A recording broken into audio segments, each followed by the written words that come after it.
let's start off with God of High School, man. Let's start off with the gas. We're doing episode 2 and 3. In episode 2, and me and Krista, I'm just letting this be known now. Jin Mori can say his name. Yo Mirai can say her name. Han Day or Han Dawai. I'm not saying Dawai Day. I'm calling that nigga Han. So from now on, when I refer to Han, I'm talking about Dawei, Dai, Day, whatever his name is. So Jin Mori, Han, and Mira made it through the first preliminary round. With the next round coming up, the three of them talk about their reasons for entering the tournament. Mira saying she's hoping to find a strong man who can become the successor to her late father's moonlight sword style and rebuild her family's dojo. On the day of the tournament, one of the favorites to win the tournament, Kang, faces off against a Tai Chi user, Go Gamato. That's when all things break loose. So this episode, we kind of run through the preliminary fights. We see Jin Mori wreck through. We see Han wreck through. We see Mira wreck through. And then we see a lot of connection building between them where they're walking home. Jin does his stupid Goku Luffy shit where he taps Mirai's sword off the edge, and Mirai's really serious because that means a lot to her. She slaps him and is like, leave. She ends up going look for it. He goes help her, and then Han comes and help, just symbolizing that these three are friends, and this is going to be our gang moving forward in the show. We see some of the preliminary fights, which is some dope fights, but the big fight of it is Kang versus Go Gamato, and Kang's whooping this nigga's ass, whooping his ass. He's about to kill this dude, and all of a sudden Jin Mori's like, nah, bro, you're not about to kill nobody. Jin Mori come hit him with the three fake shoulders, and with the kick, knocks this nigga into the thing, paralyzes him, makes him think of his backstory about his trainer who abused him, and he don't want to fight no more. And then Go Gamato got his ass beat so much by Kang, he don't want to fight no more. And all of the commissioners come out, and they're like, Jin Mori, you about to get your ass whipped, dog. You got to get punished. And then the leader, the head commissioner, I think his name is Park. I'm pretty sure his name is Park, but I'm gonna look up his name real quick. He popped. He came through and was like, "All right, we got to test you because we got to figure out if you can continue on in the competition." And then basically that's how the episode ends. Is can Jin Mori continue in the competition? I don't know if he eats the fruit in this episode or next episode, but we'll talk about that in the next episode. I want to say it's the next episode. I want to say. Yeah. So, what'd you think of episode 2, God of High School? I really liked it. I like the foreshadowing to the whole thing too. You know what I'm saying? His name is Park Mujin. Yeah, with all the foreshadowing of what's gonna happen, the commission shit. Yeah, I like the whenever like whenever Jin was sleeping. You know what I'm saying?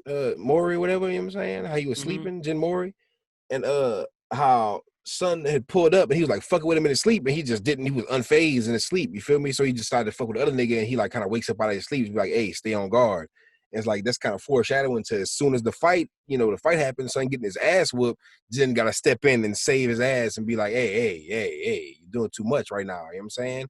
So it's like shows that he didn't just pull up for no reason, just on a stranger's battle. They had kind of like a little, you know what I'm saying? Yeah. So that shit was, I really like seeing that. That shit was pretty cool. And all the foreshadowing to like the God modes, and I'm just calling it God modes because they show it in the preview on VRV of like Jin with that little headband thing on his head with all that stuff. Like as of now, this is just a tournament anime, but it's gonna sprawl into something more, I'm assuming, because there's so many chapters of this webtoons, and there's so many different chapters. I got a homie that's on like chapter 200 something, and they say it changes. Chapters. Yeah, they say the show changes dramatically into something else, and we're seeing the foreshadowing with like these different church organizations. Like, what's up with Park? Why can he just bang his hand down and smash an island? Like, what's up? I got light spoilers, but like, you know what I'm saying? I know it's about to get wild. You feel me? I just want to see. Because when I'm looking at it, right, I'm seeing where a lot of the anime is going to take place in that certain area. You know what I'm saying? For right now. You know At least for right now, yeah. Season 1, for sure.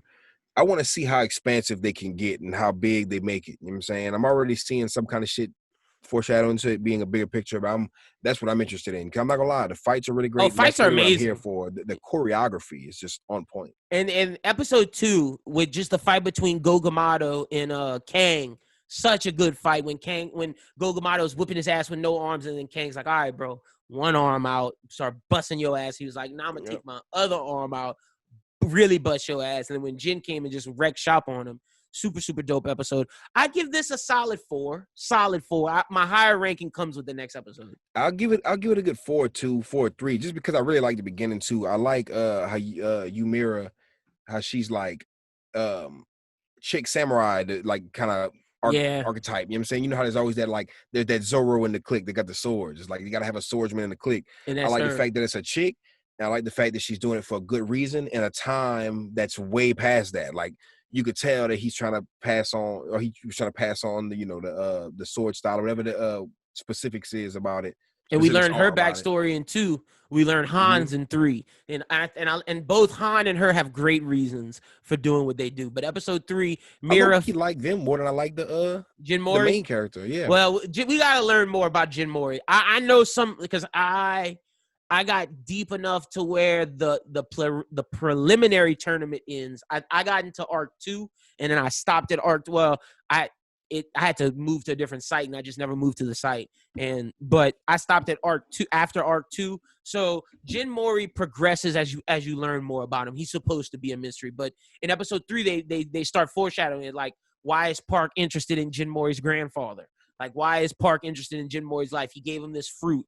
But let me read the description and we'll talk about that because that's like some of the foreshadowing stuff we can discuss. Mira faces off against the WWD women's pro wrestler Ma Mason, but her sword fighting can't keep up with Mason's well-built body, overwhelming strength. Mori faces the risk of being disqualified from the tournament after interfering with a match between Gang and Gogamato. Park Mujin, a National Assembly member of God of High School sponsor, tells Mori that if he can defeat Commissioner Q, that is the green-haired, four-eyes guy, in a match, he will be allowed to return to the tournament. Meanwhile, as regional preliminaries continue across Korea, a secret organization schemes behind the scenes. The key to fulfilling their desires turns out to be ... We don't know. That is the church groups that we talked about there, the people plotting and shit. Let's talk about the Jin Mori storyline right now, and then we'll talk about the fights between Mira and Han, the fights they fought. But basically, the Jin Mori shit is like, he is this guy that we gotta unpeel the layers, because literally, why did he feed him that fruit? What does that fruit symbolize? And I guess that has to do with that superpower that's on the poster for Jin Mori in the background. He's this super being, but we got to know why he's this super being. Why is he the tiger cub of Taijin, who is his grandfather? What does that mean? Like, why is Park Mujin invested in him? Park Mujin also said that, like, we're not letting this dude go. So is Park a bad guy? Is Park a good guy? Right now, and this happens in Fire Force as well. You don't really know who some of these conspirators are. Like, Park kind of seems bad, but Park could also not necessarily be bad. He could just be that anime trope where he's like the edgy looking guy who's kind of older, who isn't a villain, but not necessarily a hero, but he's not going to do anything bad. So we don't really know where they fit. What'd you think of this episode? And just let's start off with the Jin Mori stuff and then we'll move to the fights. I did like this episode a lot. It was just really, really throw it off. You know what I'm saying? That whole fight sequence was crazy. It was like a crazy ride, and I need a lot more details. You know what I'm saying? Yeah, got to learn some stuff what's going on with Park Mujin and Jin Mori, but the fights were great. I think the Mira fight was good. I think the Han fight was amazing. Not saying the Mira fight wasn't good. It just wasn't as good as the Han fight. But Mira whipped that girl's ass with the sword I love style. both of those fights. But my thought was, if she could do all that with her no sword style, why she couldn't do that with her wooden sword? Like, if she could just cut it, like, her thing is she could cut anybody with that's are we sure? Are we sure she wouldn't have been able to do move number 4 and cut this bitch with the sword? I know it was no hand style, but I digress. Great fight. But see the Han fight, I really like with the bad dude who was just the anime stereotype smart guy who plans ahead. Motherfucking Metal Bat from One Punch Man. He was literally Shikamaru and Metal Bat fused. Or not, no, Kabuto with his glasses just pushing him up. I've trained for violence and technique. That shit had pissed me off so much when he hit him with them few shots. Done. I was like, you're not done? What the fuck you mean? Finish? Super fast. He just stabbed it and then boom. But then Han came up with the 4 technique and just fucked that nigga up. Great fighting. Choreography, amazing with both fights. Oh yeah, for sure. I'm gonna have to go flip it though. I'm gonna have to say the Ymira fight was my favorite fight. You know what I'm saying? Like, okay. I like this one, but man, that dude, the little glasses guy, he was kind of annoying.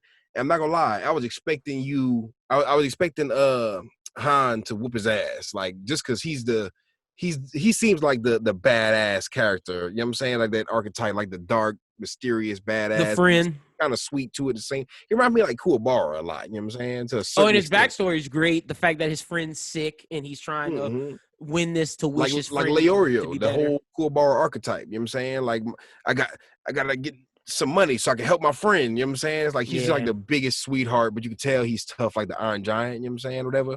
But at the same time, Mira, she was getting her ass whooped, bro. Like she was getting her shit smoked at the beginning with that sword, and then she shook back. I was sitting there like, damn, son, I'm like, don't do her like this. I didn't have any expectations. I'm like, nah, son, y'all can't punk her out. But she low key, and I was starting to really like the wrestler chick because she's on some WWE shit. You feel me? Yeah, Like she's from in that America. bitch.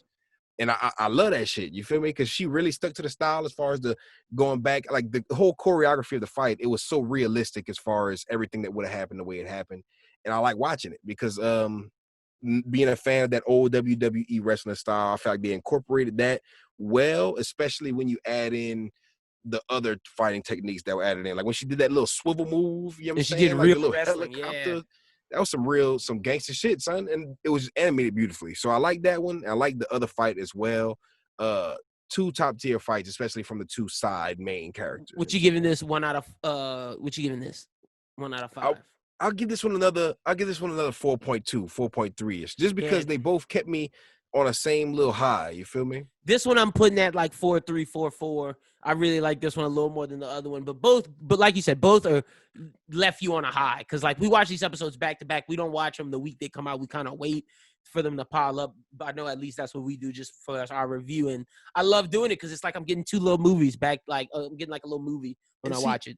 For the reason why I like the first episode a lot more too is just because of the whole like it felt like it got dark fast. You know what I'm I was about to say you're a villains guy, and they gave you the first quote unquote like villain that they face, which is Kang. Like the Kang gang guy, you know what I'm saying? Like how he was it reminded me of Rando from Yu Yu Hakusho. I always got the Yu Yu Hakusho references. How he was like breaking his fucking arms. I was like, damn, son.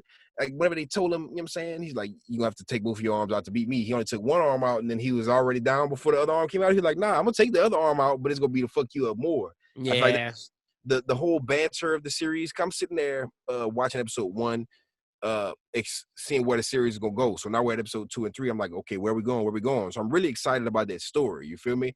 And I did get a little bit of some teasers in episode 3, but I didn't get enough for me to be super hyped. So I'm kind of just seeing what we got to get like next. You know what I'm saying? But right now, as far as just the fights are on point, but I'm getting more than just good fights. I'm getting good, solid characters, good, believable interactions. Like these fights are going to be more than just, pretty just fights. Good action. You know what I'm saying? Good action sequences. These fights are gonna be pretty powerful. Gotta say, Crunchyroll's killing it with the originals right now, man. Tower of God and God of High School, both are successes. So gotta give them their shouts.